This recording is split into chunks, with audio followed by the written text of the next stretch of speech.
क्या आप नहीं चाहते कि आपको कुछ ऐसा पता चल जाए जो आपको जीवन में कभी बर्बाद ना होने दे? मैं आज जो कहानी आपको सुनाने जा रही हूँ उसे आप पूरा सुने, ताकि आपको वह बात अच्छी तरह समझ में आ जाए जो आपको भविष्य में बर्बाद होने से बचा लेगी।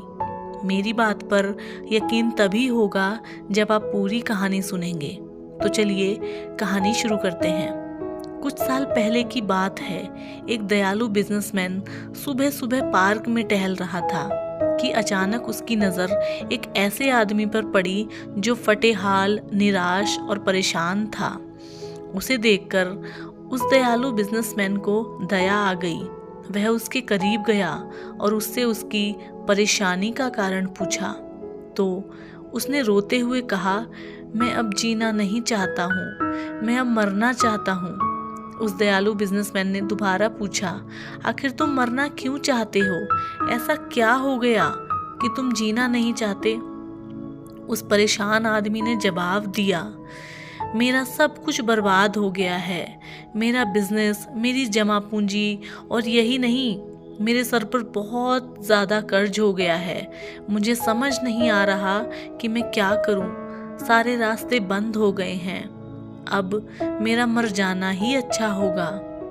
उस दयालु बिजनेसमैन ने मन ही मन सोचा, यह आदमी तो अंदर से पूरी तरह टूट गया है। मुझे इसकी मदद करनी होगी।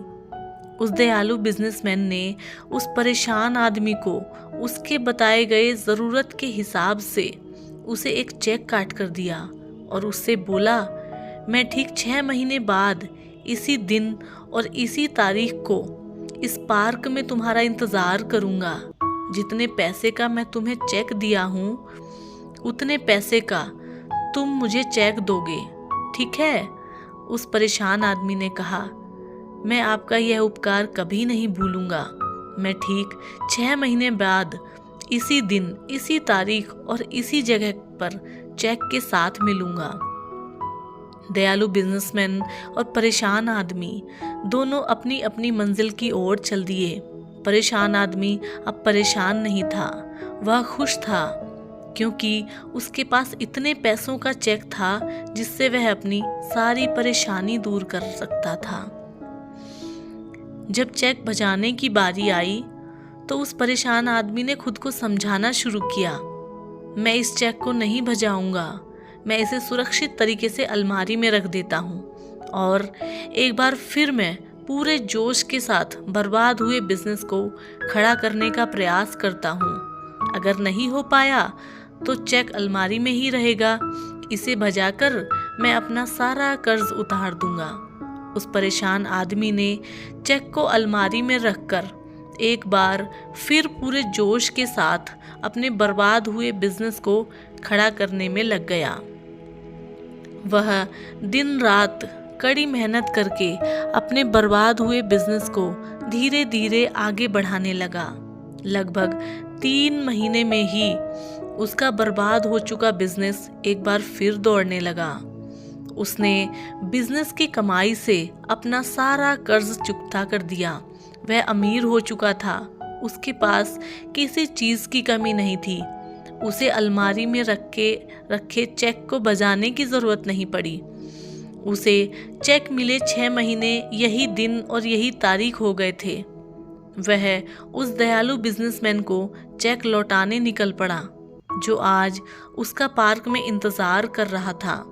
उस दयालु बिजनेसमैन ने उस परेशान आदमी से ऐसी क्या बात कह दी कि उसके पैरों के तले ज़मीन खिसक गई। चलिए आगे कहानी में सुनते हैं। एक पल के लिए दयालु बिजनेसमैन उस परेशान आदमी को सूट बूट में देखकर पहचान नहीं पाया। जब वह परेशान आदमी उस दयालु बिजनेसमैन के पास गया तो वह उसे अच्छे से पहचान लिया। परेशान आदमी जो अमीर हो चुका था, उसने उस दयालु बिजनेसमैन के चेक को लौटाते हुए कहा, मुझे इसकी कभी ज़रूरत ही नहीं पड़ी। दयालु बिजनेसमैन ने कहा, वैसे यह चेक किसी काम का नहीं है, यह एक नकली चेक है। मैंने तुम्हें सिर्फ 2 पल की खुशी और जिंदगी मिल जाए इसलिए दिया था। जब यह बात उस परेशान आदमी ने सुनी तो अब जो अमीर हो चुका था तो उसके पैरों के तले जमीन खिसक गई। वह यह सोचकर हैरान था कि अगर वह खुद पर विश्वास करके पूरे जोश के साथ प्रयास ना करता तो आज उसका क्या होता। खुद पर विश्वास और लगातार प्रयास से बर्बाद हुए जीवन को भी एक बार फिर से सफल बनाया जा सकता है। तो साथियों, मैं आशा करती हूँ कि आपको आज की मेरी ये कहानी पसंद आई होगी। और अगर आपको मेरी ये कहानी पसंद आई है तो आप मेरे चैनल आशु स्टोरी ऑफिशियल को सब्सक्राइब कर लीजिए, जिस पे मैं इसी तरीके की पौराणिक कथा, प्रेरणादायक कहानी या फिर रोचक कहानियाँ शेयर करती रहती हूँ। तो हम आपसे मिलते हैं कल एक और नई वीडियो के साथ। तब तक के लिए नमस्कार, जय हिंद।